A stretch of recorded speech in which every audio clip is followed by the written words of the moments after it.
Deep into History is independent and proudly listener supported. Before we begin, I'd like to take a moment to thank my newest patrons, Robert, Janessa, Stuart, and Amy, who went to patreon.com/deepintohistory and pledged their support to keep this unique experience we share ad-free and blessedly absent of corporate influence.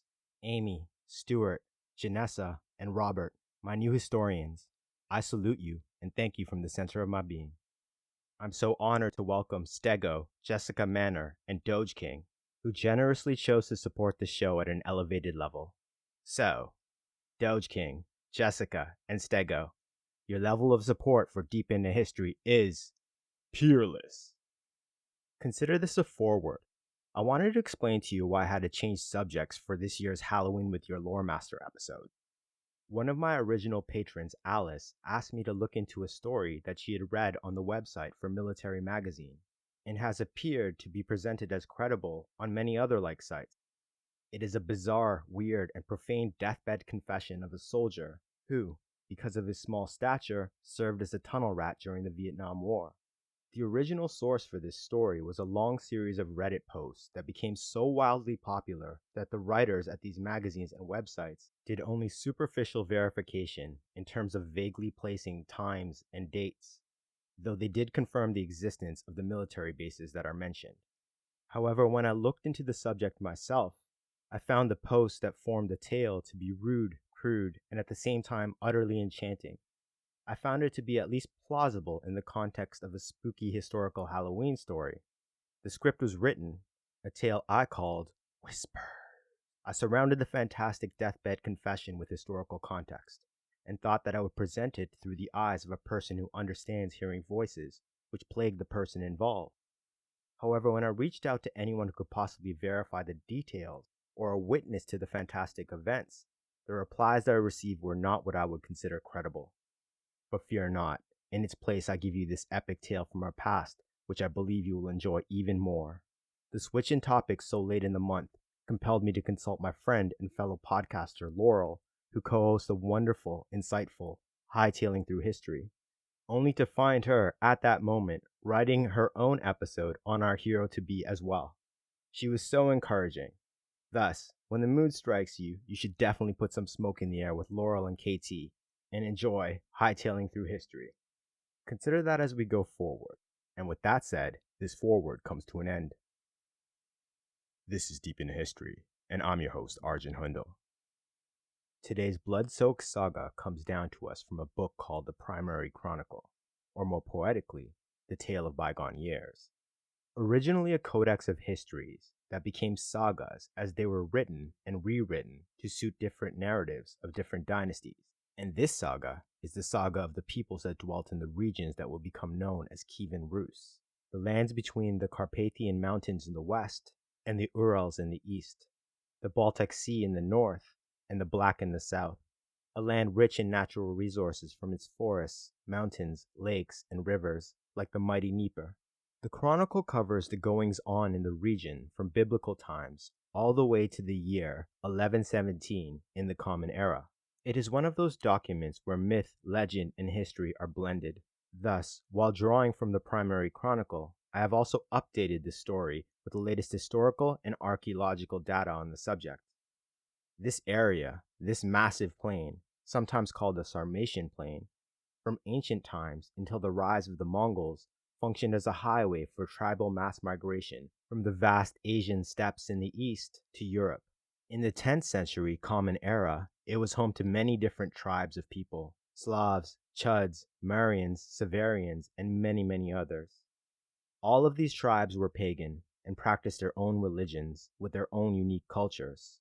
And in the late 9th century, bursting out of the north, came the Vikings, called the Varangians, sailing their longboats down the mighty rivers of the region from the Baltic Sea, at first raiding and then establishing trading posts, and finally invading in force.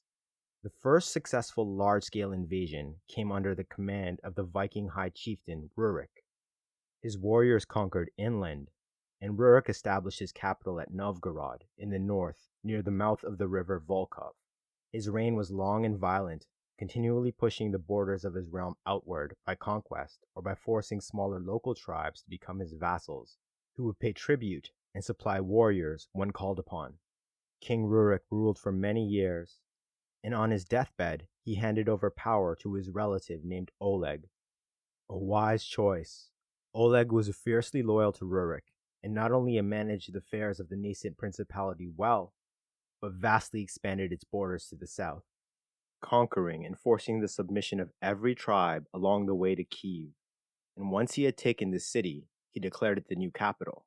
Situated on a series of hills overlooking the Dnieper River, Kiev was heavily fortified, and because of its central location, it allowed Oleg to exert dominance and control over every major trade route, which brought great wealth and power from tolls and tariffs.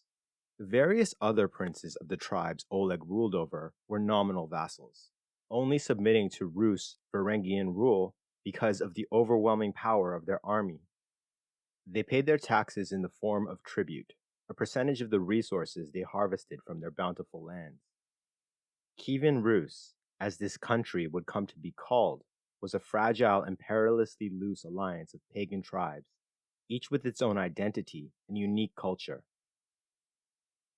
Thus Oleg married his ward, the young Prince Igor, to the daughter of a powerful Viking chieftain from the north, so that their military dominance over their subject tribes was assured. Her name was Princess Olga, refined, learned, beautiful, and courageous. With the princess came hundreds of warriors and their families, who would massively bolster the power of the throne. After the death of Oleg, Igor and Olga became the Grand Prince and Princess of Kievan Rus. Since the tribes they ruled over had royal families of their own and would never accept a king, the title Grand was added to exhibit the power of their station. Thus, Grand Prince and Princess. Though Warlord of Warlords may paint a better picture of the political arrangement at this early stage. The love between Igor and Olga seems to have been genuine, and they soon achieved a unique synergy in their rule. Grand Prince Igor considered himself a warrior and strategist equal to his ancestors, and wished to outdo the deeds of his father Rurik and uncle Oleg and expand his realm south. In his Viking heart, he dreamed of taking the Golden City, Miklaburg, the capital of the Roman Empire, Constantinople, Byzantium, far to the south. Prince Igor's military campaigns were initially successful in the sense that he launched major raids against rebellious local tribes around Kiev who wished to test the power of the new young Grand Prince. Igor brought them into line with his rule, brutally suppressing the rebellions. However, when he reached for what he saw as his destiny, the conquest of Constantinople, taking the throne and naming himself emperor, and thus forcing the sagas to record him as the greatest Viking conqueror of all time, the results were embarrassing. His two attempted invasions in 941 and 944 Common Era, though resulting in a face-saving peace treaty, were extremely costly in lives, the last major naval battle having resulted in his fleet of 1,000 Varangian longboats being utterly decimated by a much smaller force of Byzantine dragon ships, so named because they spat Greek fire and burnt the boats and Igor's ambitions to cinders. It was during these massive campaigns when Igor came to rely on and respect the knowledge, wit, and brilliance of his young wife, for it was she who actually ruled Kievan Rus in his absence. And Igor truly fell in love with Olga for this. Her mind outshone her spectacular beauty. As Grand Princess, Olga was an expert administrator, keeping the subject tribes, all at least slightly hostile to their Viking rule, in order. Always fair but firm, knowing that to show weakness was to invite rebellion, yet to rule with an iron fist would provoke one. Educated and learned Olga knew her subject tribes were never very friendly with each other. In some cases, open wars had only been stopped because they had been subjugated. At court, she expertly kept the fires of all the tribes' rivalries carefully stoked, so that each knew that they needed the throne to keep the peace, dealing with the symphony of treachery and intrigue that was politics in Kievan Rus like a master conductor, thus not only maintaining the peace, but the flow of tribute so that the treasury was not bankrupted by Igor's constant and ludicrously expensive wars. An incredible feat. It was during these wars with Byzantium that their union was finally blessed by the birth of their long-awaited child. Grand Princess Olga gave birth to a boy, Svatoslav, who became the light of their lives, a sentiment reflected in his name, for Svatoslav means one who walks in the light. Yet even with an heir he adored and a wonderful wife, for Grand Prince Igor it was not enough. In his mind's eye, he had failed as a son of Rurik and a successor to Oleg because he had not vastly extended Kievan Rus's lands or power.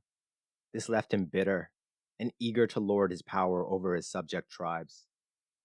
So it was that in the woodland realm of the Drevlians, in 945, Grand Prince Igor went too far. He was personally leading the yearly tribute collection. In the case of the Drevlians, a proud and fierce pagan people who lived in harmony with their vast forest, their taxation was paid in the form of wax, honey, furs, wood, and herbs.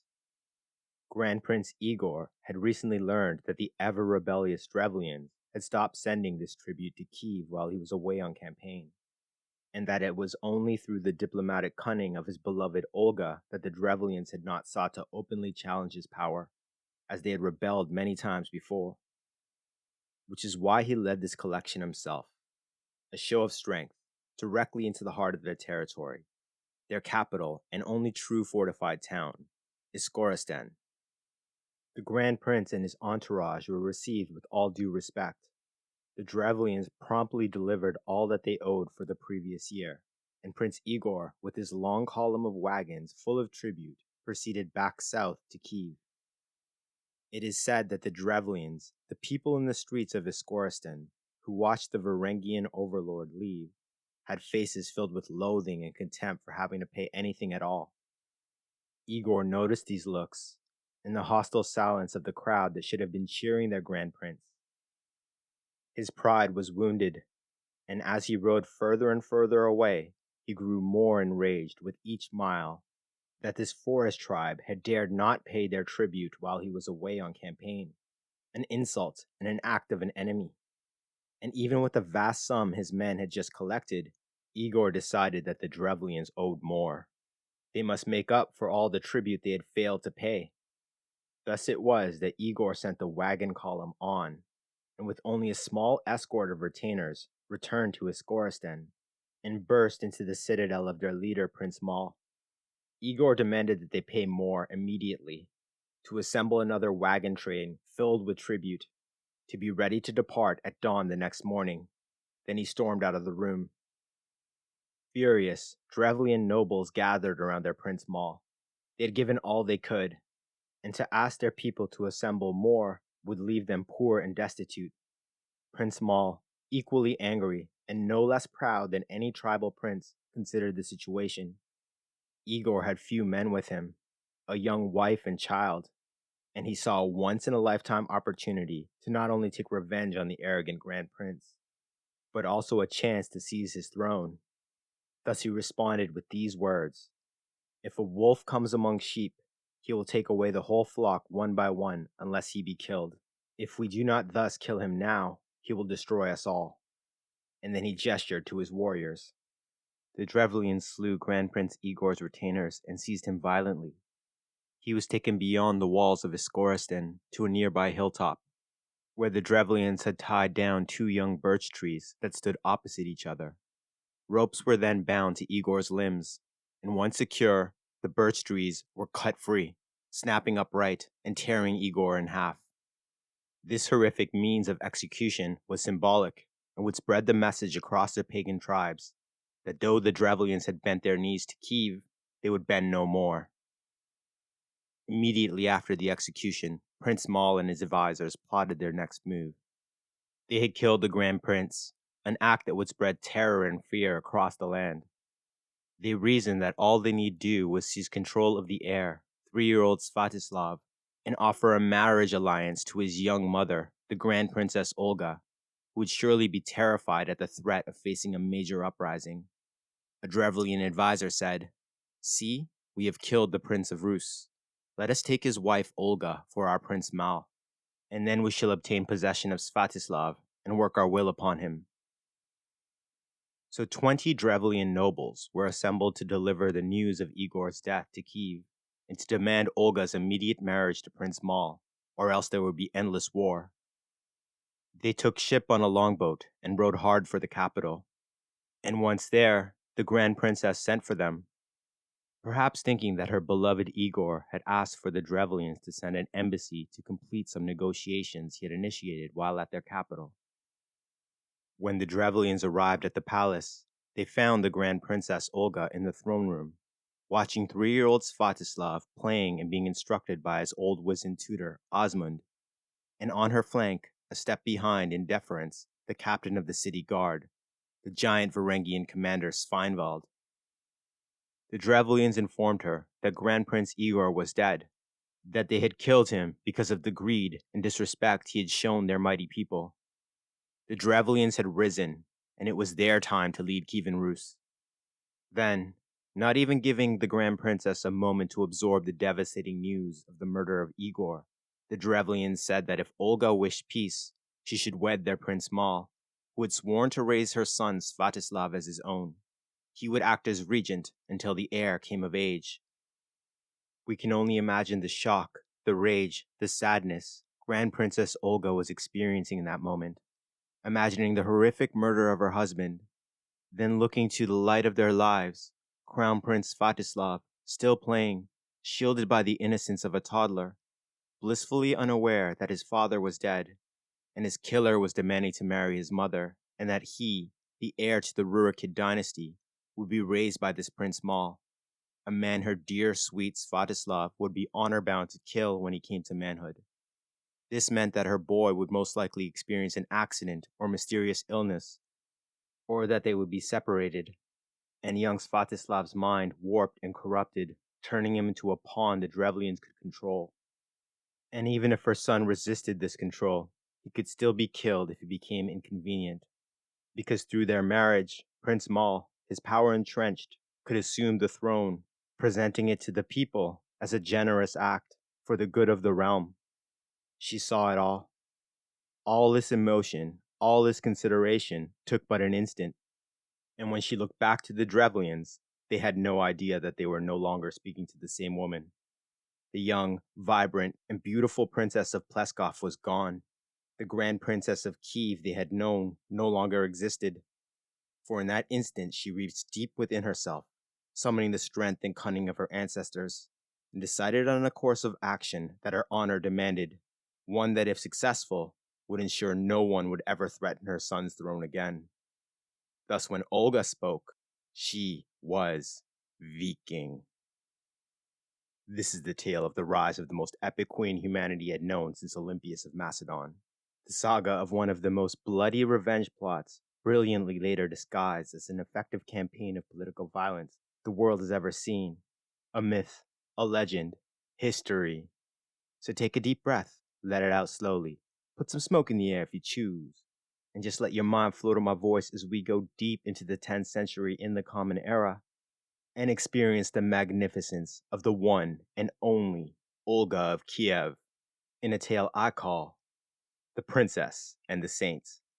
Welcome. The throne room, Kiev, seat of the Varangian voivode, warlord of warlords, the ruler of Kievan Rus, 945 Common Era, exactly where we left off. Viking. Olga spoke to the Drevlians, her words, from the tale of bygone years. Your proposal is pleasing to me. Indeed, my husband cannot rise again from the dead. But I desire to honor you tomorrow in the presence of my people. Return now to your boat, and remain there with an aspect of arrogance. I shall send for you on the morrow, and you shall say, we will not ride on horses, nor go on foot. Carry us in our boat, and you shall be carried in your boat. What Grand Princess Olga was conveying, the cultural meaning behind the direct translation, is that the Drevlians must overawe her people with a display of power through a spectacle of finery on the deck of their boat, refusing to move and forcing the people to carry them, an act of submission. Thus, when she publicly accepted their proposal, it would appear that her actions reflected the will of her people, so that she could accept the peace terms honorably. Overjoyed, the 20 Drevlian ambassadors agreed and left the throne room. Then Olga picked up her toddler Svatoslav, seeing the tears brimming in the eyes of the ancient tutor Osmund, who had taught her and come as part of her retinue when she was wed to Igor, her oldest and dearest friend.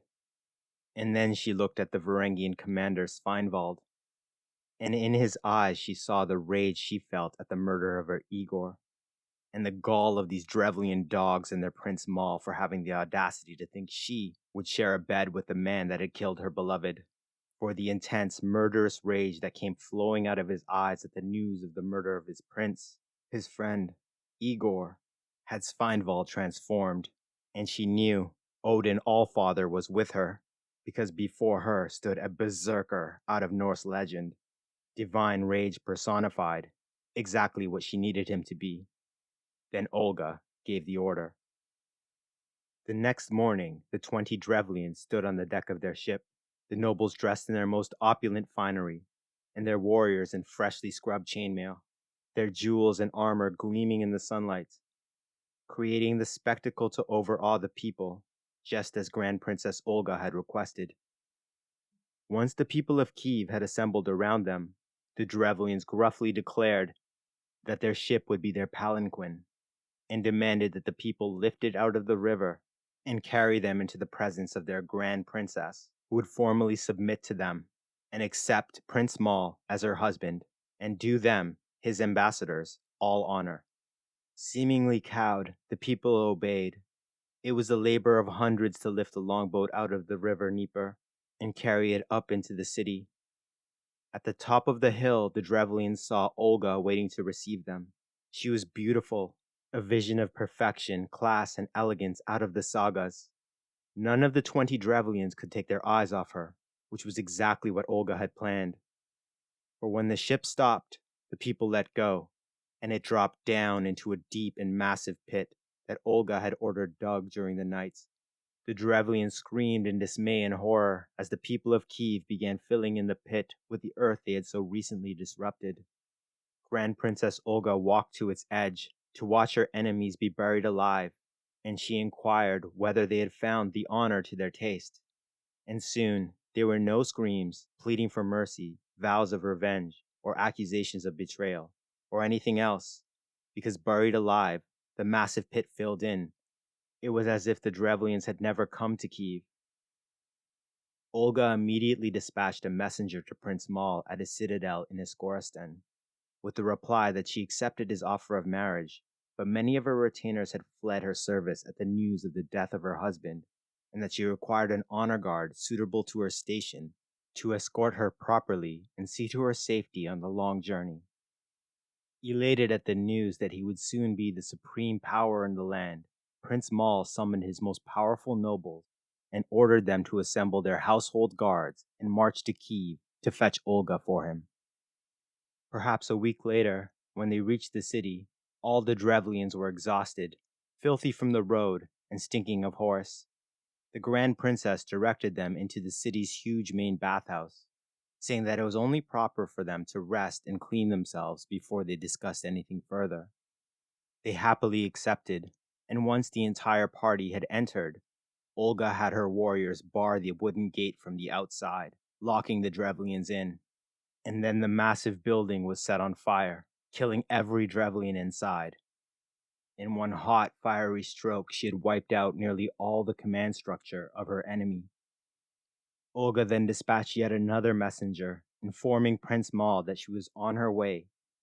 But before she entered Iskoristan for their wedding, she wished to be taken to the place of Igor's death, so that she could properly mourn for him and perform all suitable rituals to the gods, so that he could enter Valhalla as he deserved.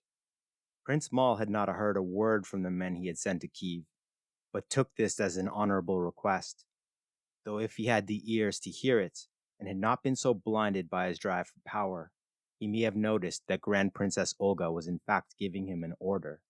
Her words, "Prepare great quantities of mead outside the city where you killed my husband, that I may weep over his grave and hold a funeral feast for him." Then Olga prepared. It would take time to assemble the forces for what she had in mind for the Drevlians, So she left old Osmund to look after Svatislav and Commander Sveinvald to muster her army, and then she left the city, marching north. And when Grand Princess Olga moved, she moved with the Viking women of her court. Many hundreds had followed her from her native homeland in the north, with their warrior husbands that were part of her dowry. They were bound to her by ties of love and kinship, and would do anything she asked of them. They were all equally enraged at the murder of Grand Prince Igor, and were ready to carry out her plan exactly.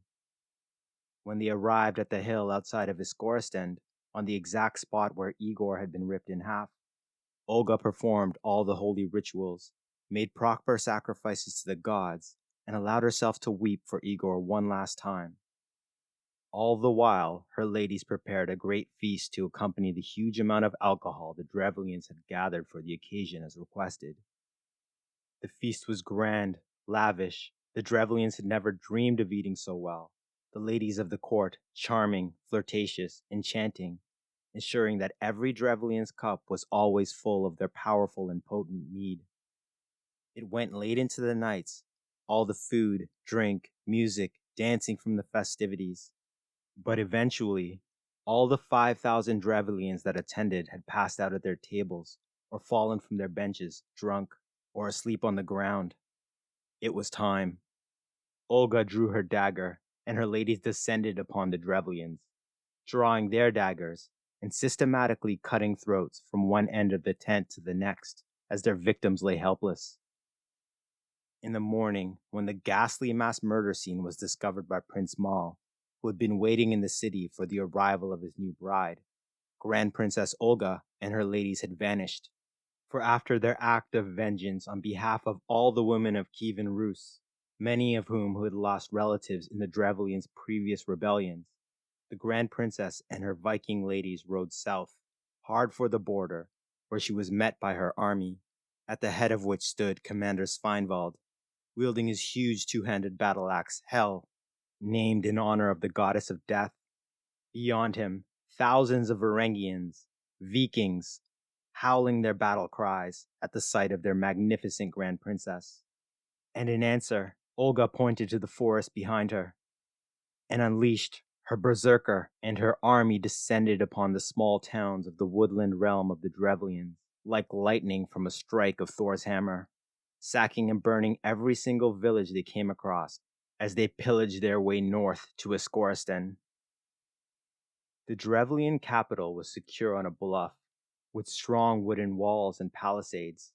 Even with an advanced siege train of that era, which she lacked, it would have been an extremely difficult assault. So Olga ordered her army to besiege the stronghold, while she sent messengers to treat with all remaining Drevlian towns. Treat may be putting it gently, because Olga's message to all Drevlians outside of Iskorostan was the message of a queen exercising absolute power. Submit and prove your loyalty by sending tribute in the form of food and supplies for her army immediately, or suffer her righteous wrath for the murder of Grand Prince Igor, as their southern towns had. Every Drevlian town forswore their allegiance to Prince Mal, and took Grand Princess Olga as their ruler. As proof, they sent a continuous stream of supplies which kept her army well fed, which stood her in good stead as the siege of Iskorostan ground on and on for a year. Grand Princess Olga needed this war of vengeance to end. She could not rule Kievan Rus from an army siege camp forever. Beyond the politics of being overlord of so many different tribes of different people, there were major international affairs to handle. So she sent this message, an open letter to all Iskorostan, read aloud to the defenders on the walls from every direction, and from the walls it flowed out onto the nearest streets. Why do you persist on holding out? All your cities have surrendered to me and submitted to tribute, so that the inhabitants now cultivate their fields and their lands in peace, but you rather die of hunger without submitting to tribute. The genius of Olga having her message read this way was that it spread throughout Iskorostan, and though the Drevlians mistrusted her and hated her, after enduring a terrible year of hardship under siege, with supplies running critically low, the brink of starvation mere weeks away, that tiny spark of hope for peace, and the thought that they could survive this ordeal that her message sparked among the people forced Prince Mal to answer. The Drevlians responded that they were more than willing to pay tribute and swear new oaths of loyalty to Kiev. But how could they possibly trust her? Olga responded directly, saying that her vengeance for the execution of her husband had been satisfied by the death of the ambassadors and the slaughter at the feast. She had other pressing matters to attend to. As proof of her sincerity, and in recognition that the Drevlians of Iskoristan had suffered so very terribly and would need everything they had left to merely hope to survive the coming winter, she said that all she required for this first tribute were the traditional symbols of peace and friendship from the forest people. Her words, "Give me 3 pigeons and 3 sparrows from each house." The Drevlians gathered the birds, of which there were thousands, who made their nests in the thatched roofs of their wooden dwellings. They placed them in cages, which were piled onto wagons and sent out to the Varangian siege lines. And the still wary Drevlians once again shut themselves behind their gates to see if the Grand Princess would truly give them their heart's desire and lift the siege. In camp, Olga gave her orders to her commanders. They were to have their men attach a small piece of sulfur linked by a short string and tie it to the end of each bird's leg. By the time this was complete, for the task proved monumental, there were so many birds and the task very delicate, it was late in the evening. Then, at Olga's command, the cages were thrown open with great fanfare, and alarmed, the birds instinctively flew to the safety of their nests in the city. When the birds moved on the roofs, the sulfur tied to them ignited with the friction as it was dragged along the thatch. As the besieging army watched and waited, first a few plumes of smoke began rising above the walls of Iskoristan, and then many, and then soon an inferno raged. The Drevlians could not fight the fire, their efforts completely useless, because soon the entire city was ablaze. With no choice, desperate to escape the intense heat and choking smoke, they threw open their gates and rushed out of the city and into Olga's waiting army. The Drevlian warriors were cut down immediately, and any who tried to fight or flee were brutally massacred. The bulk of the survivors were given to the men of her army as slaves, but Olga did allow some to remain and rebuild Iskoristan on the condition that they spread their tale to anyone and everyone for the rest of their days, that this was the fate of any tribe who betrayed her or dared to challenge the power of her family. The princess had exacted her revenge. In the following years, while her beloved son Svatoslav grew to manhood, Grand Princess Olga reorganized the economy and infrastructure of Kievan Rus massively, setting up trading posts, tribute collection hubs, and crucially, she established hunting lodges. These doubled as garrisons because the warriors of the various different tribes she ruled were sent to serve with warriors from others. This formed social bonds, and if not friendship, at least respect and communication between very different people who had always seen each other as potential enemies. This had the effect of planting the seeds of nationhood, the basis for unity that had always eluded the throne of Kiev. Olga then looked to secure her borders to the south by seeking an alliance with the Byzantine Empire. In 955, she visited Constantinople herself. The Golden City, Miklaburg, was awe-inspiring, and through tales spread of it in the north, it had reached near mythical status to the Norse. But the myths failed to do it justice. Its splendor, sophistication, its magnificent buildings of stone had intimidated more than a few great kings, and had an almost enchanting effect on all northern people. But not Olga of Kyiv. Instead, it was she who enchanted the imperial court, and the emperor most of all, from the tale of bygone years. The reigning emperor was named Constantine, son of Leo. Olga came before him, and when he saw that she was very fair of countenance, and wise as well, the emperor wondered at her intellect. He conversed with her, and remarked that she was worthy to reign with him in his city. When Olga heard his words, she replied that she was still a pagan, and that if he desired to baptize her, he should perform this function himself. Otherwise, she was unwilling to accept baptism. You see, Grand Princess Olga knew she had caught the emperor's eye. Equally, she delighted in the company of his wife, the Empress Helena. Wishing to find a way to get the trade agreements and possible military alliance she wanted, while not giving offense to either the lustful emperor or his powerful and charming empress, Olga sought out the patriarch of the city at court, the head of the Eastern Church, and expertly questioned him about Christianity and the conversion ceremony. After her baptism, the emperor summoned Olga and made it known to her that he wished her to become his wife. But she replied, "How can you marry me after yourself baptizing me and calling me your daughter? For among Christians that is unlawful, as you yourself must know." Then the emperor said, "Olga, you have outwitted me," and he burst out laughing. He gave her many gifts of gold, silver, silks, and various vases, and dismissed her with the warmest regards, calling her his daughter for the rest of his days. Brilliant. In one masterful stroke, Olga of Kyiv had not only gotten everything she wanted diplomatically, but had secured the love and friendship of the rulers of the Byzantine Empire. The pagans of Kievan Rus were accepting of their grand princess's conversion, and as she had promised, Olga had the first church in Kiev built. When her son, Grand Prince Svatoslav, was of an age, he proved to be much like his father Igor in aspect, a warrior who launched several successful wars and campaigns. And just as his father Igor had, he relied on Olga to rule and govern in his absence. One of these wars took his army far away to the lands of the Bulgari. With the majority of Kievan Rus's warriors gone, their neighbors to the east, the Pechenegs, decided that it was the perfect time to invade. They ravaged the lands and besieged Kiev. Grand Princess Olga rallied her people and had them defend the walls of the city until the messenger she had dispatched returned with Svatoslav and his army.